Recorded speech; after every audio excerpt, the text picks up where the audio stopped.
আচ্ছা, আপনি কি কখনো ভেবে দেখেছেন প্রফেশনালরা কিভাবে অসাধারণ সব ওয়েব অ্যাপ তৈরি করে থাকে? কিভাবে তারা মোবাইল অ্যাপস তৈরি করে যা অ্যান্ড্রয়েড এবং iOS দুটোতেই রান করে? কিভাবে খুব সুন্দর সুন্দর গেমস তৈরি করে যা দেখলেই মনে হয় ইস, আমিও যদি এমন গেম তৈরি করতে পারতাম।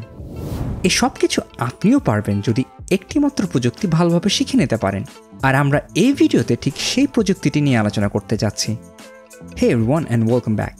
এটা আমাদের টিউটোরিয়াল সিরিজের তৃতীয় ভিডিও এবং এই ভিডিওর বিষয়বস্তু হচ্ছে .NET এবং C#।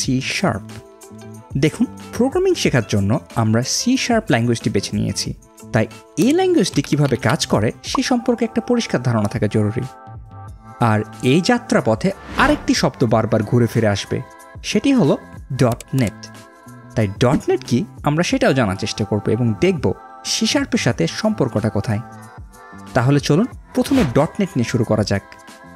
এই .NET জিনিসটা আসলে কি? এটা কি কোনো সফটওয়্যার?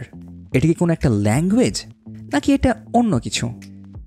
ওয়েল, .NET কি এটা লিখে গুগলে সার্চ করলে যে ডেফিনেশনটা পাওয়া যাবে সেটা অনেকটা এরকম। .NET হচ্ছে একটা ওপেন সোর্স এবং ক্রস প্ল্যাটফর্ম ডেভেলপার প্ল্যাটফর্ম যা তৈরি করেছে টেক জায়ান্ট মাইক্রোসফট। এখানে ওপেন সোর্স মানে হচ্ছে এর সোর্স কোডটা আমাদের মতো জনসাধারণের জন্য উন্মুক্ত। মাইক্রোসফটের বড় বড় ইঞ্জিনিয়ার এর ভিতরে কী কোড লিখেছে তা আমরা চাইলেই দেখতে পারি। শুধু তাই নয়, আমরা নিজেরাও .NET-এর উন্নয়নে অবদান রাখতে পারি, আর এজন্যই এর নাম ওপেন সোর্স। আর ক্রস প্ল্যাটফর্ম মানে হলো এটা শুধু উইন্ডোজ না, ম্যাক ও লিনাক্সের মতো ভিন্ন অপারেটিং সিস্টেমে এটা রান হবে। কিন্তু ডেভেলপার প্ল্যাটফর্ম এই অংশটার মানে কি? ওয়েল, আপনারা খেয়াল করলে দেখবেন .NET-এর অন্যান্য সংজ্ঞায় ডেভেলপার প্ল্যাটফর্ম এই কথাটার বদলে ডেভেলপমেন্ট প্ল্যাটফর্ম, ডেভেলপমেন্ট ফ্রেমওয়ার্ক বা সফটওয়্যার ফ্রেমওয়ার্ক এই অন্যান্য শব্দগুলো ব্যবহৃত হয়েছে। তাই এই অংশটুকু দ্বারা কী বোঝাচ্ছে সেটা একটু বোঝার চেষ্টা করি। ধরুন আপনি একটা সফটওয়্যার তৈরি করতে চান। এক্ষেত্রে আপনার যা যা প্রয়োজন হতে পারে তার লিস্টটা অনেকটা এরকম। প্রথমত, কম্পিউটারকে নির্দেশনা দেওয়ার জন্য আপনার প্রয়োজন হবে একটি ভাষা। সফটওয়্যার তৈরিতে এই ভাষাটাই হলো প্রোগ্রামিং ল্যাঙ্গুয়েজ। এই ভাষা ব্যবহার করে আপনি আপনার অ্যাপ বা সফটওয়্যারের সোর্স কোডগুলো লিখবেন। আবার সফটওয়্যার তৈরির সময় অনেক সাধারণ কাজ আপনাকে বারবার করতে হবে, যেমন ফাইল রিড করা, ইন্টারনেট থেকে ডেটা আদান প্রদান করা বা সময় ও ডেট নিয়ে কাজ করা ইত্যাদি। এই সব কিছুর কোড যদি আপনাকে প্রতিবার নতুন করে লিখতে হয় তাহলে জীবন হয়ে যাবে ছেঁড়া বেড়া। সৌভাগ্যক্রমে এই কমন কাজগুলোর কোড আগে থেকে লেখা থাকে। এই ধরনের আগে থেকে লিখে রাখা বা রেডিমেড কোডের সংকলনকে প্রোগ্রামিংয়ের ভাষায় বলা হয় লাইব্রেরি। ভিন্ন ভিন্ন কাজের জন্য রয়েছে ভিন্ন ভিন্ন লাইব্রেরি। আপনার প্রয়োজন হবে এমন কিছু লাইব্রেরির। এখন আপনি যে কোডগুলো লিখবেন তা কম্পিউটার সরাসরি বুঝবে না। কম্পিউটার শুধু বুঝে 0 আর 1, অর্থাৎ মেশিন কোড। তাই আপনার লেখা কোডকে মেশিন কোডে রূপান্তর করার জন্য প্রয়োজন হবে একটা অনুবাদকের, যেটাকে আমরা কম্পাইলার বলে থাকি। আবার C# ও জাভার মতো ল্যাঙ্গুয়েজগুলো একটু স্পেশাল। এই ল্যাঙ্গুয়েজগুলোতে লেখা সোর্স কোডগুলো কিন্তু সরাসরি মেশিন কোডে ট্রান্সলেট হয় না।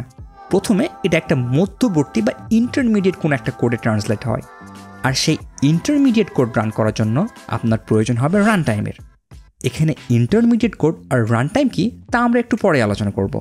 আর ফাইনালি কোড লেখা, কোড ডিবাগ করা, কোড টেস্ট করা ইত্যাদির জন্য আপনার প্রয়োজন হবে অন্যান্য কিছু টুলসের। এখন সফটওয়্যার তৈরির জন্য প্রয়োজনীয় এই সব কিছু মিলিয়ে যে পূর্ণাঙ্গ প্যাকেজ তৈরি হয় সেটাই হচ্ছে ডেভেলপার প্ল্যাটফর্ম।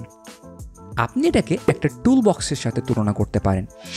একজন কারিগর যেমন তার টুল বক্স ব্যবহার করে সহজে যে কোনো জিনিস তৈরি করতে পারেন, তেমনি একজন ডেভেলপার এই প্ল্যাটফর্ম ব্যবহার করে সফটওয়্যার তৈরি করেন। .NET হলো ঠিক এমনই একটি কমপ্লিট টুল বক্স। এর মধ্যে রয়েছে programming language, compiler, run time এবং বেজ ক্লাস লাইব্রেরি। আর cloud, web, desktop, mobile, gaming, IoT, machine learning এমন ভিন্ন ভিন্ন বিষয়ে কাজ করার জন্য রয়েছে ভিন্ন ভিন্ন ফ্রেমওয়ার্ক। আবার টুলস হিসেবে রয়েছে ভিজুয়াল স্টুডিও, যা দিয়ে কোড লেখা থেকে শুরু করে কোড ডিবাগ, টেস্ট সব কিছুই করা যাবে। আর এই সব কিছু মিলেই হচ্ছে আমাদের এই .NET ইকোসিস্টেম। আশা করি .NET কি সে সম্পর্কে আপনাদের একটা ধারণা হয়ে গেছে। এবার .NET-এর সাথে C# সম্পর্কটা কোথায় সেটা নিয়ে আলোচনা করা যাক।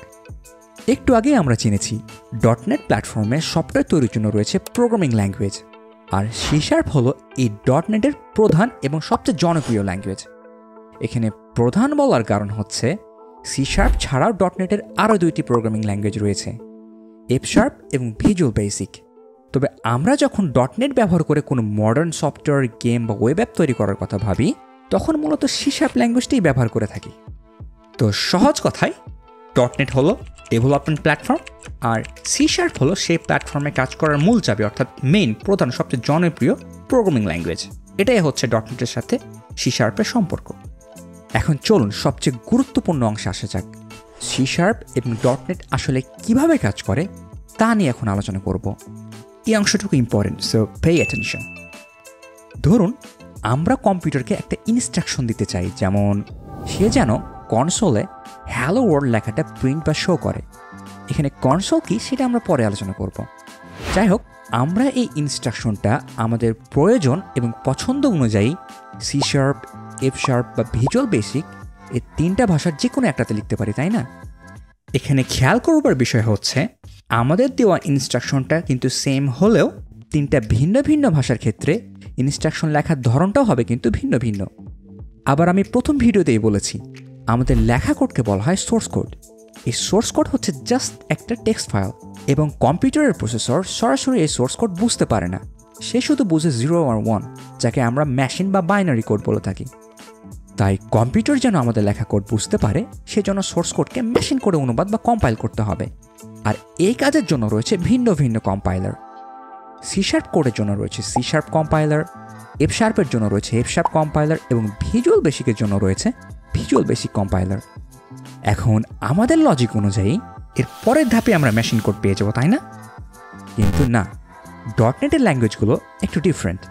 এখানে কম্পাইলের কাজটা আসলে হয় 2 ধাপে। প্রথম ধাপে কম্পাইলার সোর্স কোডকে সরাসরি মেশিন কোডে রূপান্তর না করে বরং একটি মধ্যবর্তী ভাষায় রূপান্তর করে। এই মধ্যবর্তী ভাষাটাকে বলা হয় কমন ইন্টারমিডিয়েট ল্যাঙ্গুয়েজ বা সংক্ষেপে CIL।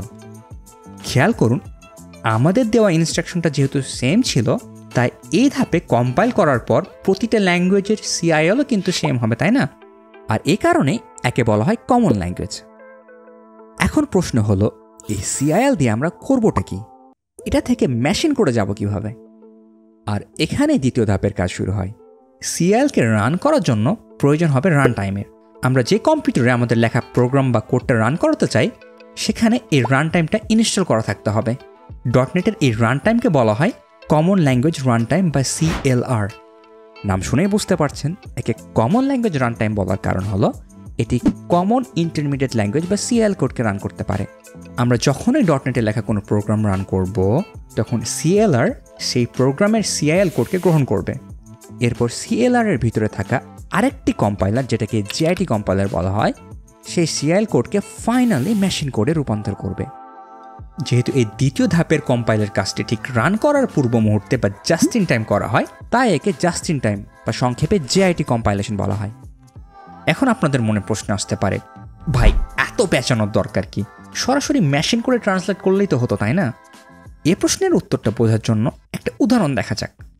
ধরুন আপনার কম্পিউটারের অপারেটিং সিস্টেম হচ্ছে উইন্ডোজ, আপনার এক বন্ধুর কম্পিউটার আছে লিনাক্স, আর আপনার আরেক বন্ধু যার আছে অনেক টাকা, সে ব্যবহার করে অ্যাপলের ম্যাক ওএস। এখন স্বাভাবিকভাবে আপনাদের 3 জনের কম্পিউটারের আর্কিটেকচার কিন্তু ভিন্ন ভিন্ন, তাই না? এখন আমাদের লেখা সোর্স কোড যদি প্রথমে CIL-এ কনভার্ট না হয়ে সরাসরি মেশিন কোডে ট্রান্সলেট হতো, তাহলে কি সমস্যা হতো বলুন তো? সমস্যাটা হলো, আপনি যখন কষ্ট করে আপনার উইন্ডোজ কম্পিউটারে একটা প্রোগ্রাম বা সফটওয়্যার তৈরি করে একটু ভাগ নেওয়ার জন্য আপনার বন্ধুর কম্পিউটারে সেটা রান করতে যাবেন, তখন আর সেটা করতে পারবেন না।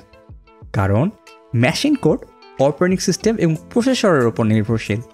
অর্থাৎ আপনার প্রোগ্রামটি তৈরি হয়েছে আপনার উইন্ডোজ মেশিনের জন্য, আপনার বন্ধুর ম্যাক বা লিনাক্সের জন্য নয়। আপনি যদি আপনার বন্ধুর কম্পিউটারে আপনার প্রোগ্রাম রান করতে চান, তাহলে আপনাকে আপনার প্রোগ্রামের আরও 2টি ভিন্ন ভার্সন তৈরি করতে হবে, লিনাক্সের জন্য একটা, ম্যাকের জন্য আরেকটা। প্রতিটা প্ল্যাটফর্মের জন্য এই আলাদা আলাদা করে কোড কম্পাইল করা ডেভেলপারদের জন্য অনেক একটা ঝামেলার কাজ। আর এই সমস্যার সমাধান করতেই ডটনেট এই 2 ধাপের কম্পাইলেশন প্রক্রিয়াটি ব্যবহার করে থাকে। আপনাকে জাস্ট প্রোগ্রামটা একবার কম্পাইল করে সেটাকে CIL-এ রূপান্তর করতে হবে। এরপর আপনি চাইলে সেই প্রোগ্রামটা আপনার বন্ধুর কম্পিউটারে রান করতে পারবেন। সেই কম্পিউটারগুলোতে just dot net run time install থাকা লাগবে। আর রান টাইম ইনস্টল করা মাত্র কয়েক মিনিটের কাজ। ফলে আপনাকে আর কষ্ট করে আলাদা আলাদা করে কোড কম্পাইল করা লাগছে না। আর এই জন্যই বলা হয় write once and run anywhere.